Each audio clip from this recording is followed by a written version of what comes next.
حي على الفلاح.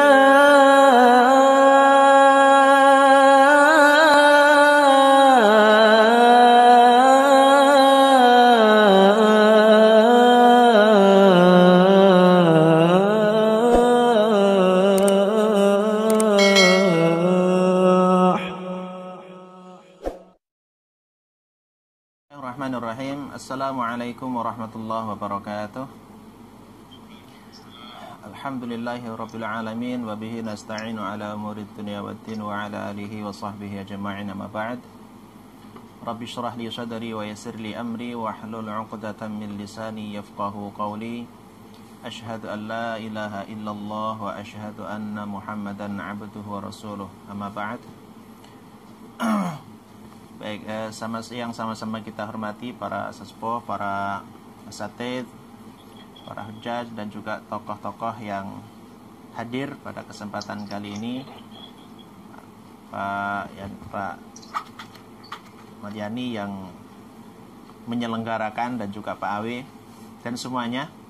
Semoga kita semoga selalu diberikan kesehatan, keistiqomahan dalam jalan Allah Subhanahu wa taala, mengikuti sunnah-sunnah Rasul sallallahu alaihi wasallam. Insyaallah pada pagi hari ini kita akan melanjutkan Suratul Qiyamah. Insyaallah pertemuan yang ke-73 ya. Pertemuan terakhir kita sampai di ayat yang ke-25 yang berkenaan dengan seputar Al-Qiyamah. Di awal-awal ayat kita sudah berbicara tentang kedahsyatan kiamat, dan nanti di akhir ini lebih fokusnya adalah kepada kiamat sughra. Jadi biasanya kiamat itu kan diistilahkan dua hal. Ada kiamat sughra dan ada kiamat kubra. Kiamat sughra sering disebut untuk proses kematian atau perpisahan antara diri kita dan jasad yang dipinjamkan oleh Allah Subhanahu wa taala selama hidup di dunia. Kemudian kalau kiamat kubra berarti yang hancurnya alam semesta dan awal dari alam akhirat yang nanti kita akan mempertanggungjawabkan seluruh amalan kita. Di ayat yang terakhir kita bahas minggu yang lalu, yaitu dari ayat sebelumnya, di akhir yang ke-25 yang Allah katakan tazunnu ayyuf'ala biha faqirah. Akhir ayat 25 itu kalau kita lihat memang terkait dengan manusia atau orang-orang kafir lebih khususnya. Ketika mereka di akhirat, maka wajah mereka penuh dengan penyesalan dan kehinaan. Kalau kita lihat nanti setelah ayat itu Allah berbicara masih berada di dunia. Kalau kemarin itu masalah-masalah yang nanti akan diterima, akan dialami di akhirat. Nah, kalau yang saat ini adalah penghujung dunia, tapi masih dikatakan dunia ya. Tapi penghujung dunia artinya adalah saat-saat perpisahan antara diri kita dan jasad kita, perpisahan antara diri kita dan duniawi yang selama ini kita anggap sesuatu yang sangat berharga ini. Maka Allah akan gambarkan di dalam ayat-ayat ini nanti keadaannya seperti apa dan prosesinya seperti apa. Kita lanjut ke ayat 26. A'udzubillahi minasyaitonirrajim. Kalla idza balagatit taraqi. Kita sering menemukan lafaz kalla yang bermakna dua sekaligus. Bisa bermakna penekanan argumentasi sebelumnya atau kata sebelumnya, ungkapan sebelumnya. Sekaligus juga nanti ada yang bermakna penidaan atau penolakan. Kalau penolakan artinya diartikan dengan sekali-kali tidak. Kalau penegasan berarti di situ sungguh, begitu ya. Namun ulama mufassir dalam ayat ini lebih setuju, lebih banyak mengatakan untuk menolak. Nah, menolak apa? Menolak bahwa orang-orang kebanyakan terutama orang kafir mereka lebih cenderung kepada kehidupan duniawi. Itu tuhibbunal ajilah. Ini suaranya masih berat, Pak? Atau udah jelas? Suaranya jelas? Bagus, Pak. Agak berat, Ustaz. Agak putus-putus, Ustaz, di sini. Di mana nih? Halo? Udah? Ya. Nanti kalau ada yang berempat tolong dikasih tahu ya. Sekarang masih, Pak? Masih Pak Awi? Sekarang bagus, Pak. Surabaya ini Ustaz. Sekarang bagus. Oh, Surabaya oke ya? Ampun, Pak. Alhamdulillah. Alhamdulillah. Alhamdulillah. Alhamdulillah. Surabaya karena sahurnya duluan sudah bisa istirahat. Lebih seger ya. Kita lanjut. Jadi kalla artinya berarti sekali-kali tidak. Artinya sekali-kali tidak apa? Ulama lebih kepada ayat-ayat yang sebelum dan sebelumnya lagi. Yaitu yang berkenaan ayat ke-20 ketika Allah menyinggung tentang manusia kebanyakan adalah cinta terhadap kehidupan duniawi, yaitu ajilah itu. Maka kemarin kan kita sudah membahas tentang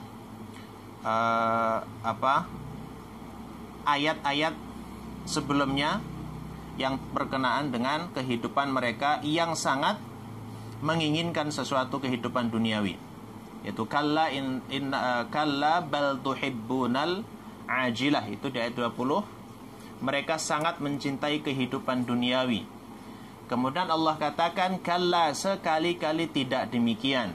Kenapa? Idza, apabila nanti suatu saat balaghatit taraqi, dan pasti akan datang. Balagha itu sampai, seperti kita kata tabligh itu menyampaikan. Balagha berarti sampai. Apa yang sampai? At-taraqi. Allah tidak menjelaskan yang sampai itu apa, karena at-taraqi itu bukan subjeknya. At-taraqi itu adalah misalnya gini, sampai ke Surabaya misalkan. Jadi nggak dijelaskan siapa yang sampai di sini. Kemudian timbullah penafsiran dari para ulama, karena ini berkenaan dengan kematian, maka yang sampai adalah rohnya, jiwanya. Kenapa tidak dikasih tahu fa'ilnya? Karena semuanya sudah tahu yang namanya meninggal itu, yang keluar dari jasad adalah rohnya. Sesuatu yang sudah diketahui secara umum, biasanya Al-Quran tidak menyebutkan. Sehingga Allah katakan idza, suatu saat ketika dan pasti, balagha, ketika sampai rohnya itu at-taraqi. At-taraqi itu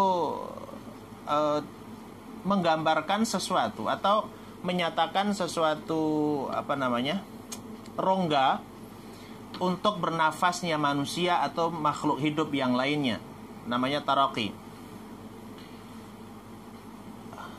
Maksudnya berarti sekali-kali tidak demikian kalian yang cinta banget terhadap duniawi itu. Suatu saat ketika nyawamu, rohmu itu sudah sampai ke kerongkonganmu. Kenapa Allah katakan taraqi? Dulu pernah kita bahas di surat Al-Fajr dan juga di surat An-Nazi'at. Ada hadis Bara bin Azib radhiyallahu anhu, ketika semua manusia yang masih hidup ini menjelang wafatnya, maka nyawa itu berjalan dari ujung jari. Allah mencabut inci demi inci itu, dimulai dari ujung jari kaki itu, lalu naik ke atas demi ke atas, terus naik ke atas, dan nanti berakhir adalah lewat mata. Maka kata Rasulullah sallallahu alaihi wasallam, semua orang yang sudah terlepas dari rohnya, maka pandangannya adalah ke atas karena mengikuti perpisahan antara jasad dan rohnya itu.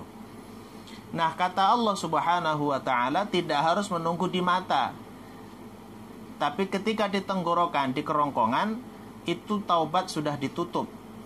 Artinya tidak diterima lagi taubatnya, sebagaimana Fir'aun dan bala tentaranya ketika nyawa mereka sudah di tenggorokan dan mereka mengatakan amantu bi Rabbi Musa wa Harun, saya beriman kepada Rabbnya Nabi Musa dan Harun, maka Allah tidak terima itu.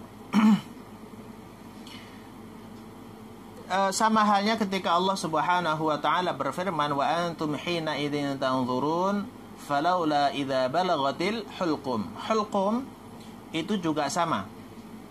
Itu kerongkongan atau lubang untuk bernafas. Dan lewat situlah roh itu ketika keluar nanti menjelang keluar dari jasad kita. Kenapa Allah tiba-tiba mengatakan sekali-kali tidak? Suatu saat ketika nyawamu sudah di tenggorokan, kenapa langsung to the point ini? Seolah-olah Allah katakan, senikmat apapun, semewah apapun, sebahagia apapun kehidupanmu di dunia ini semua akan terputus ketika ruhmu itu sudah sampai di tenggorokan. Jadi seolah-olah ini adalah pemutus dari semua kenikmatan duniawi yang selama ini mereka perebutkan, yang seolah mereka banggakan. Maka manusia itu pasti mengalami hal ini. Dan ketika balaghatil taraqi ini juga menunjukkan adanya sakratul maut. Maka ketika Allah Subhanahu wa taala mengingatkan kita misalnya di surat Qaf salah satunya ya. Misalkan Allah katakan di ayat 19-nya waja'at sakratul maut bil haqq dzalika ma kunta minhu tahid. Dan ketika nanti datang sakratul maut yang dulu kamu berlari darinya, dan itu pasti akan datang. Dan kata Rasul sallallahu alaihi wasallam, sakitnya sakratul maut itu adalah sakit yang seperti tertusuk 300 tusukan pedang. Dan sakit yang tidak bisa lagi direspon oleh otak kita. Maka pertanyaan kita, kalau memang sakratul maut itu sakit, kenapa tidak ada orang yang teriak saat menjelang wafatnya? Karena sekali lagi, kita bisa teriak, kita bisa merespon sakit itu kalau sakit yang masih mampu direspon oleh otak kita. Tapi kalau sakratul maut itu sakit yang sudah tidak bisa lagi direspon gitu. Sudah melebihi dari kemampuan akal kita, kemampuan otak ini untuk merespon rasa sakit itu. Dan Allah mengecek orang kafir, kalla idza balaghatit taraqi wa qila, kemudian nanti dikatakan kepada mereka itu. Bahkan menurut sebagian ulama ini dikatakan juga kepada siapapun yang saat itu menjelang wafatnya. Man raqa. Ini secara bacaan memang harus berhenti, namanya saktah ya. Saktah itu ada simbol sin kecil. Kalau di Quran Indonesia ada tulisan saktah, sin kaf ta dan sin kaf ta dan tak marbutoh. Jadi bacanya waqila man raqo, berhenti sejenak tanpa nafas. Ini menarik. Kenapa ayat ini cara membacanya enggak lazim gitu? Walaupun kaidah ini adalah kaidah qiraat, kaidah cara membaca Al-Quran. Seharusnya menurut kaidah itu, nun sukun ketemu ra itu harusnya adalah masuk, namanya idgham bila gunnah. Min rabbihim, tulisannya min rabbihim.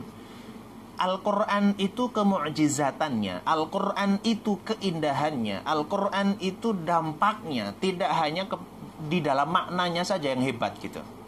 Bahkan cara membacanya itu menunjukkan makna. Kenapa? Karena saat itu keadaan yang serba sulit. Orang kalau serba sulit, ngomong itu nggak bisa lancar gitu. Itu yang pertama. Yang kedua, keadaan saat mau berpisah, ini sebelum berpisah, sebelum berpisahnya antara jasad dan roh kita itu, keadaan itu sangat berat. Maka ketika kita baca ayat ini, coba renungkan, saat itu kita akan mengalami di mana kesulitan itu benar-benar sulit dan tidak ada satupun yang mampu membantu, menolong atau meringankan. Maka saat balaghatit taraqi, saat nyawa atau roh itu sudah sampai di kerongkongan, waqila, dan dikatakan kepada mereka itu man raqo. Raqin itu ada dua asal kata ya, dan ini nanti akan sedikit berbeda, tapi maknanya tetap saling menguatkan. Raqin itu kalau diambil dari kata raqiya yarqa, artinya itu ruqyah. Nah, kita sering mendengar ruqyah ya. Dalam bahasa Arab agak mirip tapi berbeda makna. Hati-hati saat berbicara. Ada pakai hamzah, ru'yatun, ru'yah. Ada pakai ain, ru'yah, ain, ru'yah. Ada pakai qaf, ruqyah. Ya. Kalau ru'yah pakai hamzah itu melihat. Misalnya ru'yatul hilal, itu melihat hilal. Kalau pakai ain ru'yatun itu adalah pemeliharaan, ra'i. Kalau pakai qaf ruqyatun, ruqyah itu meruqyah, mengeluarkan jin dan seterusnya, itu namanya ruqyah. Nah, di sini yang ketiga itu. Maksudnya apa berarti? Waqila, dan dikatakan saat itu, saat kita mengalami kesulitan serba sendiri itu, man, siapa rokok? Siapa yang mampu menyembuhkan sakitmu ini? Mantra apa? Dukun mana? Dokter mana yang mampu menghalau kematianmu ini? Seolah-olah Allah sedang mengejek orang kafir. Kalau kamu ketika di dunia sombong, kemudian seolah-olah tidak pernah tersentuh penyakit, semua penyakit bisa engkau sembuhkan, saat ini siapa yang mampu menyembuhkanmu? Itu makna kalau diambil dari kata roqya yarqa. Tapi lain lagi ketika diambil dari kata roqya yarqi misalnya. Roqya yarqi itu kemudian artinya adalah naik. Berarti man roqin fa'ilnya. Berarti siapa yang membawa rohmu naik ke sana?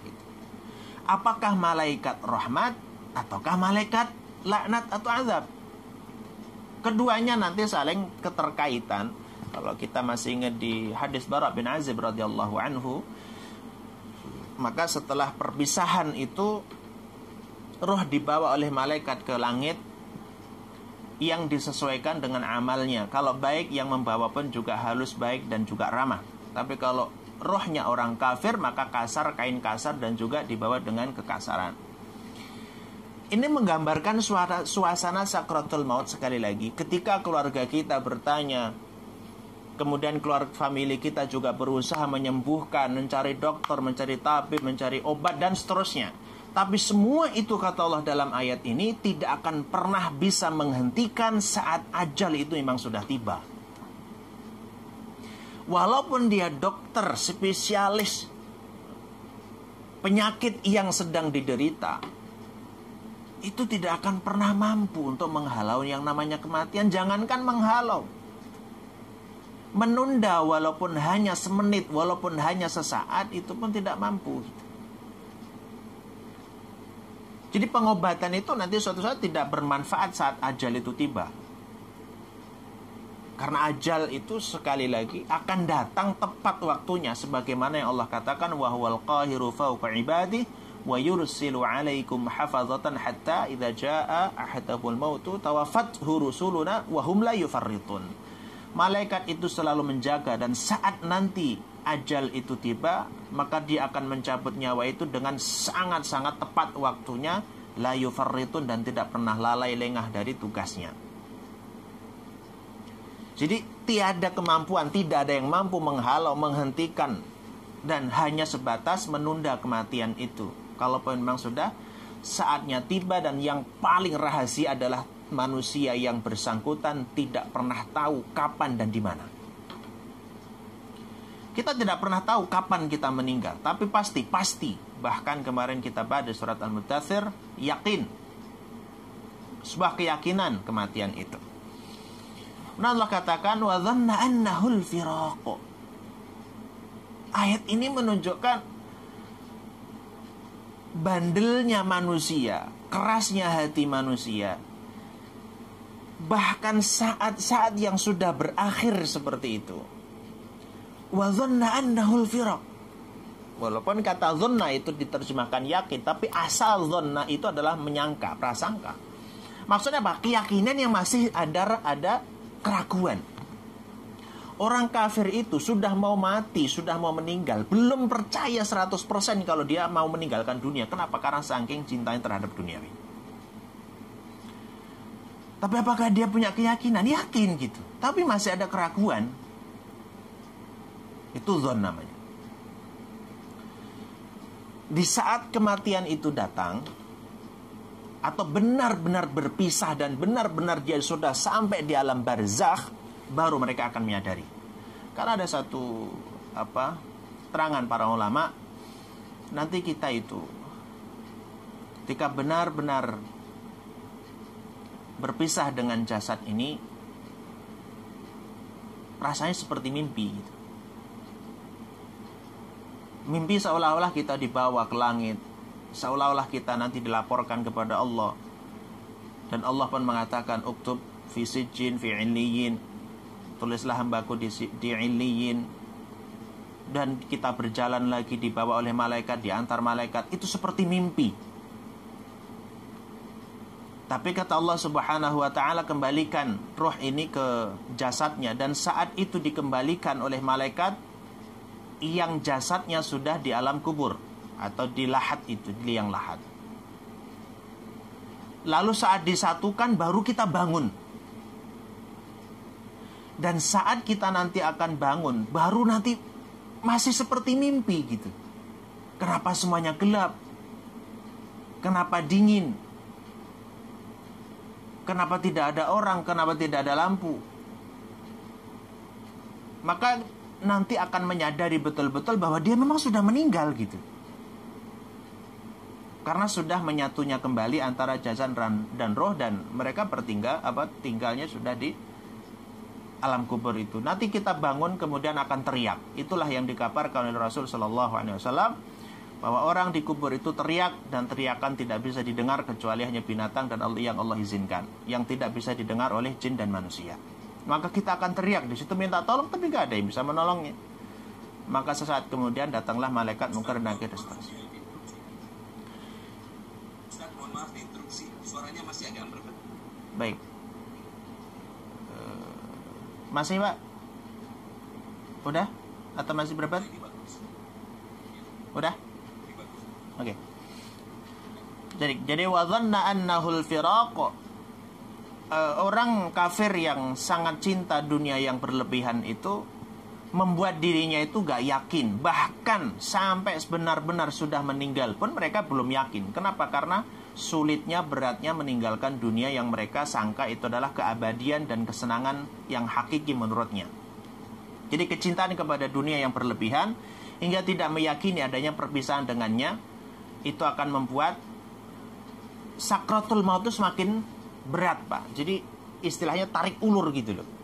Pengennya di dunia, tapi ajal sudah saatnya tiba dan harus menarik dia. Maka saring tarik ulur, makanya semakin sakit gitu. Sedangkan orang mukmin itu berbeda. Orang mukmin itu dunia itu penjaranya. Maka kalau ingin keluar penjara menuju ke surga, mudah. Makanya wanasyitati nashto, sangat mudah sekali. Ini kenapa orang mukmin mudah matinya, meninggalnya? Apakah nggak sakit? Tetap sakit, tapi lebih mudah gitu. Wa dhanna annahul firaq. Lalu bagaimana keadaan setelah itu? Setelah sakratul maut itu datang, maka Allah katakan wal taffatis saqu bis-saq. Iltaffa itu gini, numpuk gitu. Saling numpuk kemudian saling mengunci gitu. Wal taffatis saqu, as-saq itu betis. Ini ngeri, Pak. Nanti suatu saat kita akan mengalami, dimulai dari nyawa ketika dari kaki ke atas, terus ke atas sampai di tenggorokan, sampai di kerongkongan. Lalu kita akan merasakan sakit yang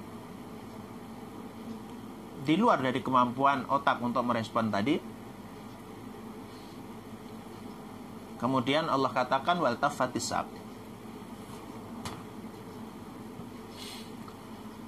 Iltafat itu ada beberapa makna. Yang pertama,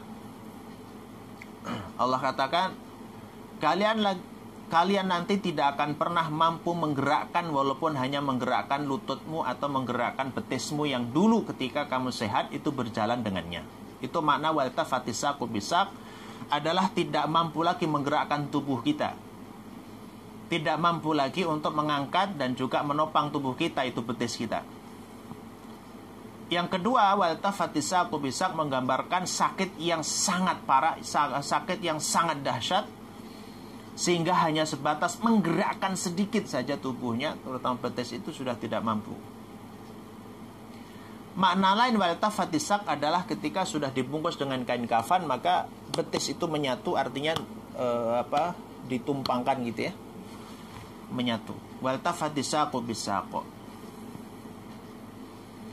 Kata iltafat sekali lagi, kata Abdullah bin Abbas radhiyallahu anhuma, bertautan di saat kematian itu.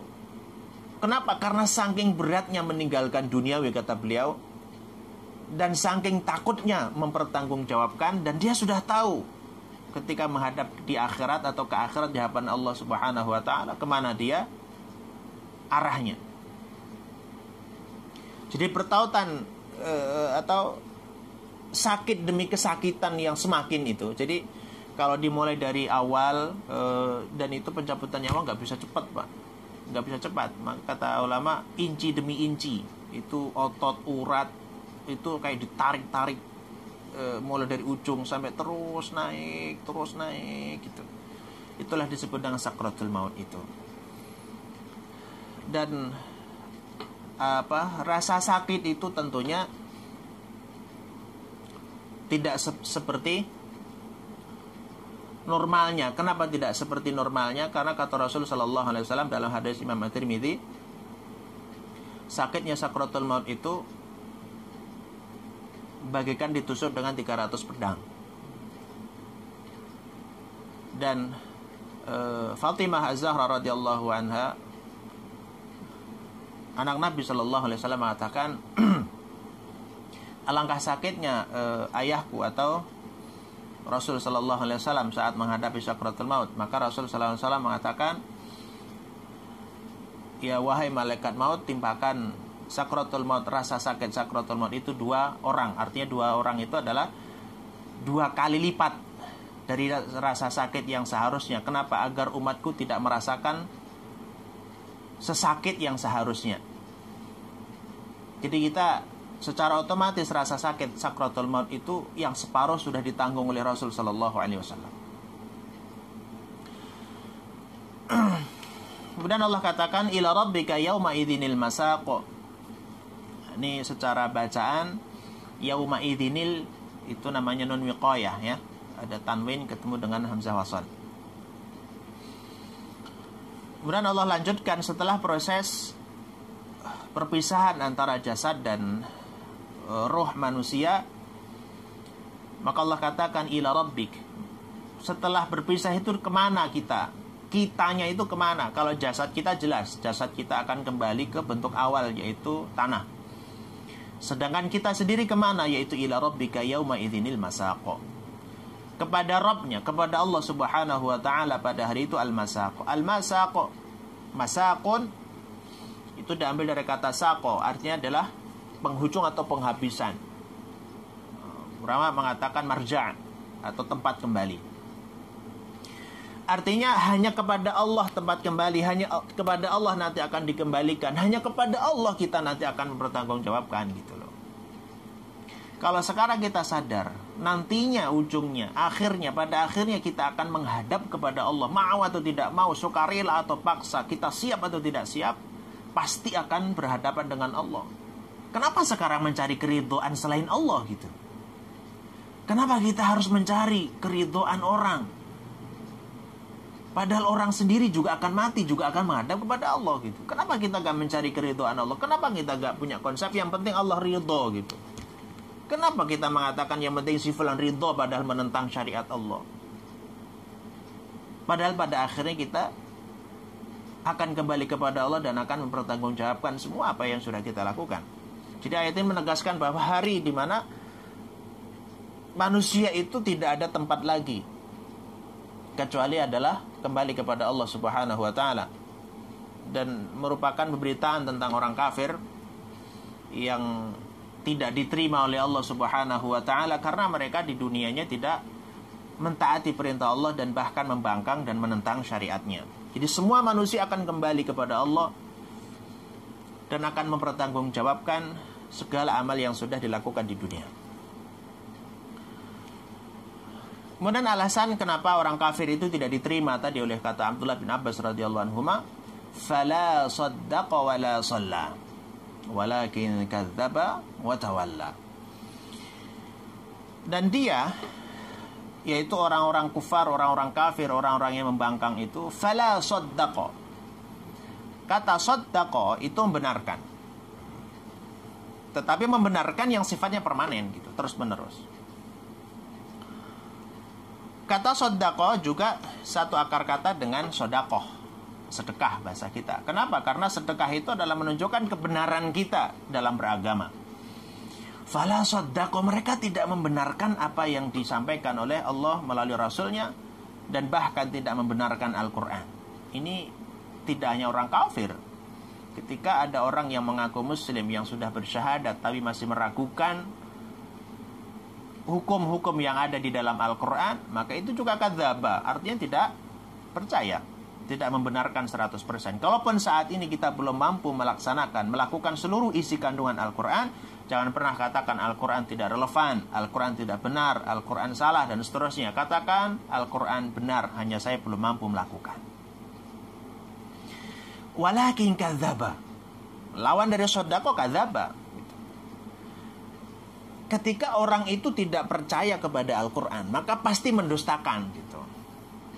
Wala sholat itu prakteknya. Kenapa sholat? Karena sholat itu merupakan bukti kalau dia adalah percaya kepada Al-Quran, kepada Rasul, kepada syariat, pasti sholat gitu. Jadi ada orang yang mengatakan percaya tapi tidak pernah sholat, atau sholatnya uga-ugaan, atau sholatnya malas-malasan, berarti bermasalah di sodakonya. Kenapa harus sholat gitu? Karena sholat itu adalah interaksi yang sangat intens kepada Allah dengan Allah Subhanahu wa Ta'ala, dan dengan sholat itulah kita bisa mengadukan serta kita memberikan bukti kalau kita itu iman. Ya biar gampangnya, sholat itu seperti absen.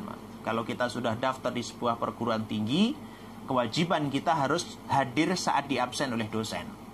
Nah, sholat 5 waktu itu kayak absen. Nah, kalau kita bila sudah daftar, sudah syahadat itu sudah daftar, tapi tidak pernah hadir di kampus gitu. Hadirnya kalau lebaran, Idul Fitri misalnya, itu sekali setahun sekali, dan itu pun sunnah, nggak masuk ke absensi. Kita nggak bisa masuk, nggak bisa dikatakan mahasiswa situ. Kita sama, Pak. Orang bersyahadat tapi nggak pernah sholat, itu layaknya orang sudah daftar tapi nggak pernah absen.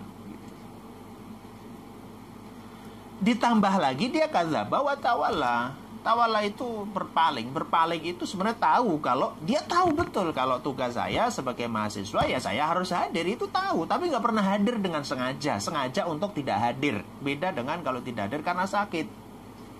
Itu tawalla. Jadi sebetulnya orang kafir itu kenapa tidak diterima oleh Allah nantinya, dan kenapa dimurkai oleh Allah? Karena mereka itu didasari karena keyakinannya yang sudah tidak ada gitu. Kalau keyakinan sudah nggak ada, makanya prakteknya pasti tidak ada. Nah, orang yang sudah mengatakan yakin saja belum bisa mempraktekkan dengan sempurna. Dan termasuk fala saddaqa, tidak membenarkan adalah tidak membenarkan adanya kematian yang nanti akan mempertanggungjawabkan pada ujungnya, mempertanggungjawabkan seluruh amal. Orang yang tidak percaya bahwa nanti akan mempertanggungjawabkan amalan di hadapan Allah, maka mereka akan semakin liar dalam perbuatan dan perkataannya. Jadi penyebab kedustaan adalah merasa aman dari kematian dan tanggung jawab amalan di akhirat.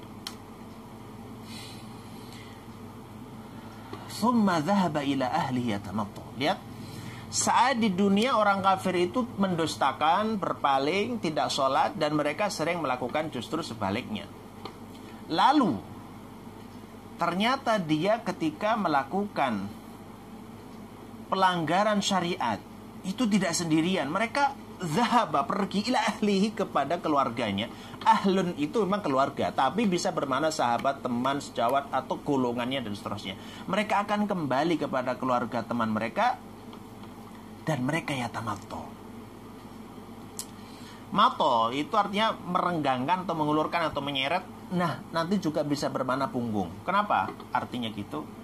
Mereka berjalan dengan angkuh dan sombong, dan mereka berlagak seperti tidak pernah tersentuh dengan kematian, tidak pernah tersentuh dengan siksa, tidak pernah tersentuh dengan azab Allah Subhanahu wa Ta'ala. Mereka bangga, dan dia akan merasa sangat bahagia kalau melanggar syariat. Coba lihat, orang itu ada yang bangga sekali ketika melanggar syariat. Ternyata itu kebanggaan orang yang jahat kalau dia melakukan keburukan. Makanya tidak salah ketika Allah mengatakan fasanu yassiruhu lil usra. Kok ada orang yang sangat mudah melakukan kemaksiatan? Iya, karena mereka jiwanya memang jiwa yang kotor, jiwa yang jahat. Jadi kejahatan dia tidak sendirian. Mereka mengajak kepada orang-orang juga untuk melakukan hal yang sama. Mereka sombong dan mengatakan mana azab, mana siksa Allah. Dan kebanyakan, maaf, orang yang mengatakan seperti ini kebanyakan memang orang yang tidak berilmu gitu. Mereka seolah-olah mengatakan dan seolah-olah mereka merasa aman karena banyaknya orang yang membersamainya. Kita golongan banyak, maka dia berani mengatakan hal itu. Aula laka fa'aula thumma aula laka fa'aula. Allah ancam kembali. Ini saya ceritakan dulu. Jadi dulu Nabi SAW itu pernah adu fisik dengan Abu Jahal. Tentunya sebelum meninggal di perang Badar ya. Suatu saat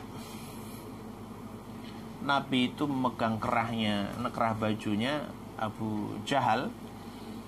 Kemudian Rasul sallallahu alaihi wasallam mengatakan aula laka fa'aula. Artinya aula itu celaka, ya nanti saya terangkan.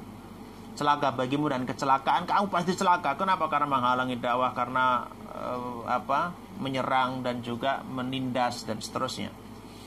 Lihat, setelah dikatakan seperti itu, Abu Jahal justru mengatakan, apakah engkau mengancamku wahai Muhammad? Gitu. Demi Allah, demi Tuhan, kamu dan Tuhanmu itu tidak akan pernah mampu berbuat apapun kepadaku. Lihat tuh, itu Abu Jahal tuh. Kamu dan Tuhanmu tidak akan pernah mampu menyentuhku, tidak pernah mampu menyiksaku atau menindasku atau menyakitiku. Kenapa? Karena sesungguhnya aku, kata Abu Jahal, benar-benar orang yang paling berkuasa di muka bumi ini dan orang yang sangat ditakuti oleh semua orang. Lihat, Abu Jahal gitu loh. Maka ketika sesumbar sesombong itu, maka Allah menurunkan ayat ini. Kata aula itu bukan ula, bukan awal ya. Ini banyak yang salah. Aula itu ismu tafdil, superlatif dari dua hal. Dari kata wailun. Wail itu sebuah kecelakaan atau kehancuran atau kebinasaan. Itu wail. Wailul lil mutaffifin, wailul likulli humazah dan seterusnya. Kalau aula berarti sangat atau ter. Jadi kecelakaan dan benar-benar gitu. Apalagi ditambah dua kali, aula laka fa'aula. Jadi kecelakaan, kehancuran, kehinaan khusus bagimu. Laka itu berarti kepada Abu Jahal dalam hal ini. Fa'aula, lalu ditambah lagi kecelakaan dan kesengsaraan dan kebinasaan itu. Bisa juga diambil dari kata waliya, yang artinya berarti dekat. Dekat dengan apa? Dekat dengan azab. Jadi ada 4 kali Allah ulang dalam 2 ayat ini. Menarik ayat ini. Seperti kita katakan orang itu sungguh sangat celaka. Celaka, pokoknya celaka banget. Beda dengan saya katakan orang itu celaka. Mungkin celaka biasa. Tapi kalau saya katakan orang itu benar-benar celaka. Celaka, benar-benar celaka. Dan ini Allah yang mengatakan gitu. Artinya orang yang tidak pernah percaya dengan adanya tanggung jawab nanti di akhirat, tidak percaya dengan adanya hari kiamat dan seterusnya dan seterusnya. Tapi saya ingatkan kembali, hari kiamat itu pasti datang dan pasti terjadi. Itu keimanan, bahkan rukun iman. Namun keimanan itu tidak kemudian kita menjadi ragu karena ketidakpastian kapan waktunya. Karena orang kafir sering mengotak-atik di waktu ini. Sebenarnya kapan kiamat? Kapan mati? Kalau memang ada kematian, kalau memang ada kiamat. Nah, orang yang nanti tidak mempercayai adanya kiamat itu, maka Allah katakan aula, celaka yang pertama berarti celaka ketika hidup. Fa'aula, aula yang kedua celaka saat nanti kematian atau di dunia ini. Aula yang ketiga adalah aula saat dibangkitkan. Aula yang keempat, ayat 35 akhir, adalah ketika nanti di neraka. Jadi artinya, kecelakaan yang 4 kali ini, itu dimulai dari dunia sampai nanti di neraka. Dan itu semakin berat dan semakin menyiksa dan semakin menghinakan. Jadi Allah seolah di sini murka. Kalian itu loh, sudah melihat kematian di hadapanmu, sudah melihat tanda-tanda kiamat ada di hadapanmu. Lalu kalian itu tidak ada persiapan untuk menghadapi kematian, tidak ada persiapan untuk memperbaiki diri, tidak ada persiapan untuk menghentikan kemaksiatan dan menambah kebaikan. Kira-kira mau kecelakaannya gimana lagi gitu? Jadi aula laka fa'aula, summa kemudian aula, kemudian nanti akan ada kesengsaraan, kecelakaan. Fa'aula, lalu datang lagi kecelakaan yang berikutnya. Jadi orang kafir hanya akan mendapatkan kecelakaan, kesengsaraan, dan semakin lama kecelakaan itu semakin berat dan semakin menyiksa dia.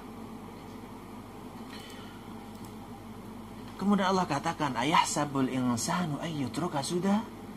Ini orang kafir banget. Kenapa mereka itu merasa tenang, nyaman, dan bahkan orientasi dia hanya sebatas di dunia? Apakah yahsabul insan? Apakah manusia itu mengira? Apakah kalian itu mengira? Ayyusroka sudah? Akan dibiarkan, akan ditinggalkan. Taroka itu artinya meninggalkan. Kita meninggalkan sesuatu karena kita anggap tidak penting. Kita meninggalkan sesuatu dengan sengaja karena kita anggap itu sesuatu yang tidak berharga. Kita meninggalkan amal soleh itu artinya kita menganggap bahwa amal soleh itu tidak penting. Apakah manusia itu mengira ayyutraka sudah, bahwa mereka itu akan dibiarkan, ditinggalkan, seolah-olah tidak dipedulikan oleh Allah? Sudah itu karena diremehkan atau disia-siakan. Artinya, apakah Allah itu akan membiarkan kalian melakukan apapun yang kalian inginkan, kemudian tanpa tanggung jawab nanti di akhirat? Apakah manusia itu dibiarkan begitu saja oleh Allah seenak kehendaknya tanpa ada tanggung jawab, baik nanti saat kematiannya? Apakah dibiarkan hidup tanpa mengalami perubahan? Ini kemauan kita semua gitu. Kita pengennya hidup terus di dunia, pengen hidup terus mulia dan dimuliakan oleh manusia, pengen terus hidup tanpa tanggung jawab di akhirat. Dan Allah katakan, ayahsabul insanu ayyutruka sudah. Berarti nanti kalau pesan positifnya, bahwa tidaklah Allah membiarkan manusia hanya sekedar hidup di dunia. Maaf, ini kalau saya logikakan, orang yang menganggap bahwa hidup ini ya sebatas hidup, nanti makan jadi besar, kalau udah besar nanti bekerja dapat uang, bisa makan, sudah tua beranak pinak, anak cucu mati. Kalau memang pandangan hidup kita hanya sebatas itu, Allah tegur di sini, apa kamu itu akan seperti itu? Itu kambing juga seperti itu gitu loh. Kalau kambing hidup di dunia ya sudah dimanfaat oleh manusia, mereka kecil besar, kalau disembelih ya mati, selesai. Apakah manusia seperti itu gitu maksudnya? Ayahsabul insan ayyutruka sudah. Apa kalian itu dibiarkan begitu saja tanpa nanti mempertanggungjawabkan semua amalanmu itu? Kemudian kamu hidup seenaknya tanpa ada batasan gitu. Maka manusia yang mengira tidak adanya pertanggungan jawab atas semua amalan nanti di dunia nanti di akhirat, biasanya semakin berani melakukan segala macam kemaksiatan. Padahal di dunia ini manusia punya aturan Allah Subhanahu wa taala, ada perintah, ada larangan yang sebetulnya manusia itu hina. Makanya nanti Allah akan katakan, alam yakunu nutfatan min maniyyin. Alam yaku, tidakkah yaku dijadikan nutfah? Bukankah Allah Subhanahu wa taala, ini pertanyaan, tapi pertanyaan sebenarnya pertanyaan istihza namanya. Istihza itu untuk meremehkan, menghinakan. Bukankah kamu dulu wahai manusia, Allah ciptakan dari nutfah. Nutfah itu air yang sangat super hina. Bahkan maaf, coba bayangkan sekarang Bapak Ibu melihat air kencing misalnya dengan air mani di jalanan, jijik yang mana Pak? Jijikan mani kan? Itu loh dasar kita gitu. Dan tidak ada yang melirik itu air mani itu. Jijik kita melihatnya. Itu yang maksudkan Allah, alam yakun nutfatan min mani. Bukankah kalian itu dulu diciptakan dari tetes-tetes mani itu? Yumna kemudian ditumpahkan di rahim. Jadi sebenarnya manusia itu diciptakan oleh Allah Subhanahu wa taala dari sesuatu yang sangat hina, fisiknya ya. Fisik manusia Allah ciptakan dari sesuatu yang sangat super hina itu. Dan bagaimana nanti Allah menjadikan dari yang awalnya air itu menjadi sesuatu yang hidup. Maka menarik ketika Allah katakan yukhrijul hayya minal mayyiti wa yukhrijul mayyita minal hayy wa tarzuqu man tasha'u bighairi hisab. Allah yang mengeluarkan yang hidup dari yang mati dan mengeluarkan yang mati dari yang hidup. Mani itu mati, kemudian Allah hidupkan dari sana.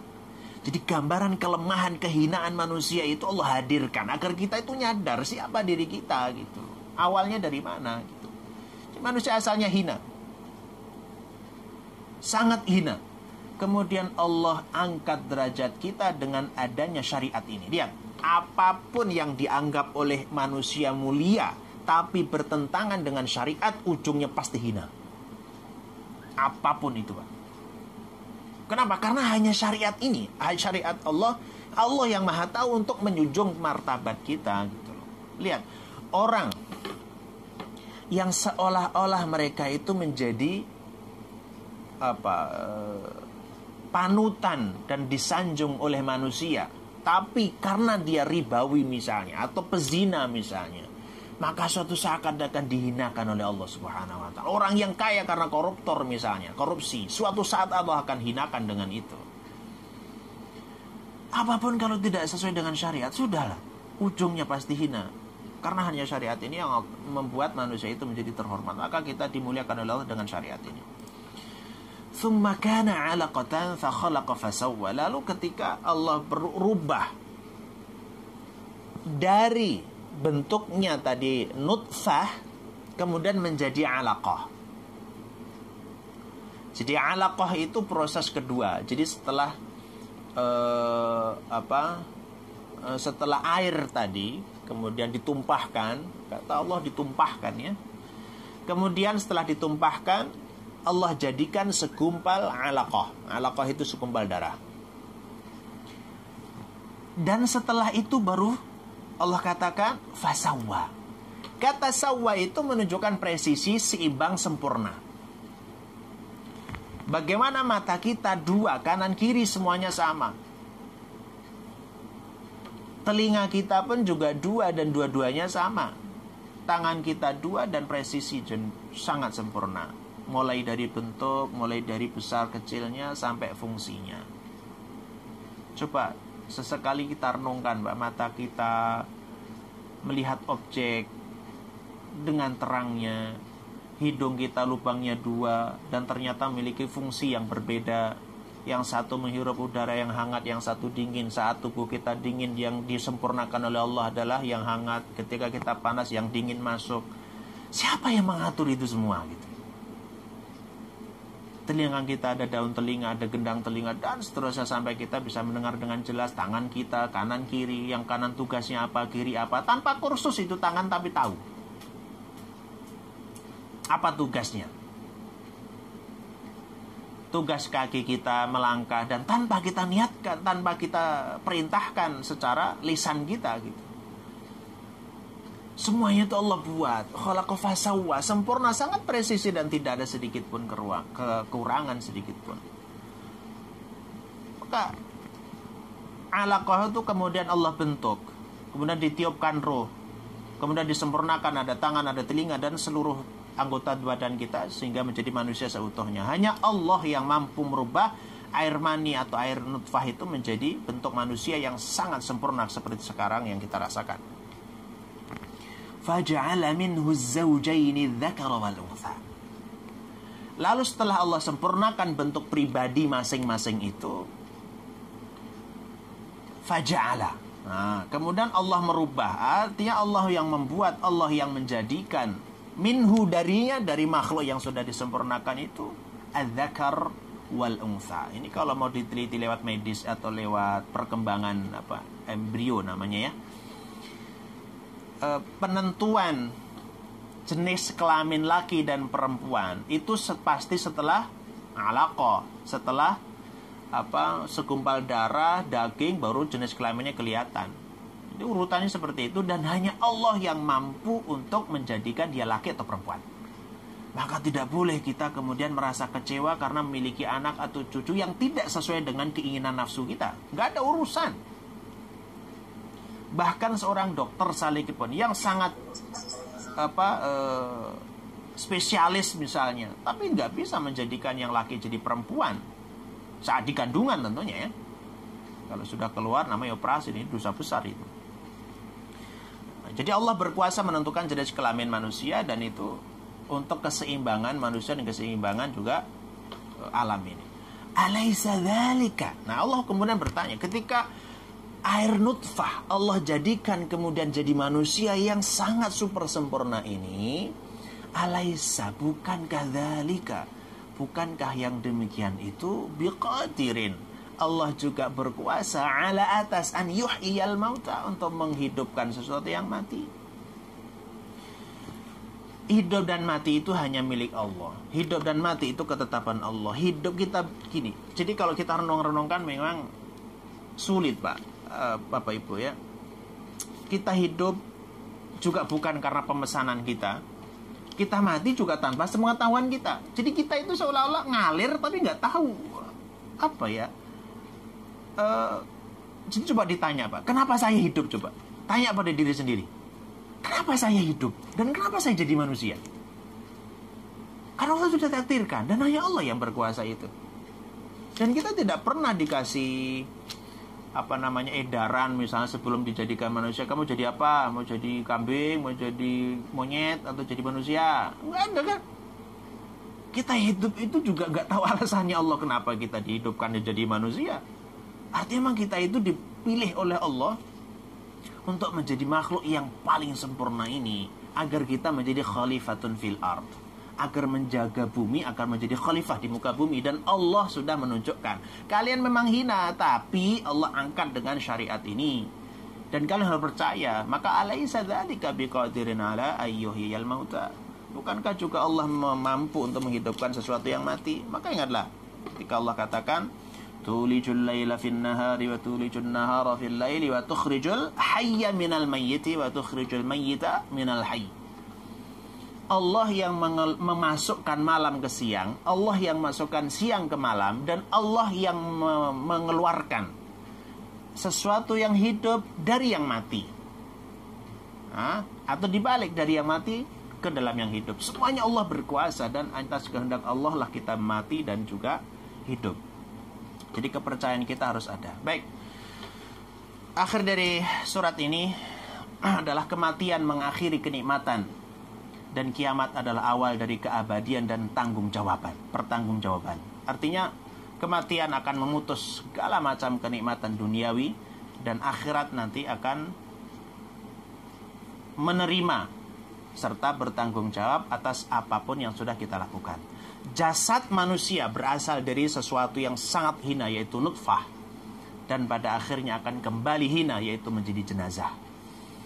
Ini kesimpulan yang dapat saya utarakan, dan semoga bermanfaat, semoga menjadi satu inspirasi untuk selalu berbuat kebaikan, dan minimal kita meyakini adanya kematian yang nanti akan mengakhiri kehidupan kita di dunia, dan nanti kita akan mempertanggungjawabkan seluruh amalan yang sudah kita lakukan selama di dunia. Itulah surat Al-Qiyamah, yang kalau kita lihat secara korelasi munasabahnya di surat Al-Qiyamah ini, kalau sebelumnya kita membahas di surat Al-Muddatsir misalnya, apa hubungan korelasi dengan surat Al-Qiyamah? Surat Al-Muddatsir itu lebih kepada mempersiapkan mental Nabi dalam menghadapi orang-orang yang menghalangi dakwah beliau. Kemudian Allah membahas tentang nafsul lawwamah. Kemudian Allah katakan bahwa di sana ada kiamat. Apa korelasinya? Korelasinya adalah ketika kita berbuat sesuatu karena manusia, ujungnya kecewa. Kenapa? Karena nanti ada akhirat mempertanggungjawabkan. Tapi kalau kita beraktivitas karena Allah, Allah itu yang nanti akan membalas di akhirat karena adanya hari pembalasan. Dan ingat satu hal, apapun yang kita lakukan, kesenangan apapun di dunia pasti akan berakhir dengan kematian. Wallahu a'lam bishawab. Saya kira ini yang dapat saya sampaikan. Ada kurang lebihnya saya minta maaf. Hadanallahu wa iyyakum. Assalamualaikum warahmatullahi wabarakatuh. Alhamdulillahi rabbil alamin.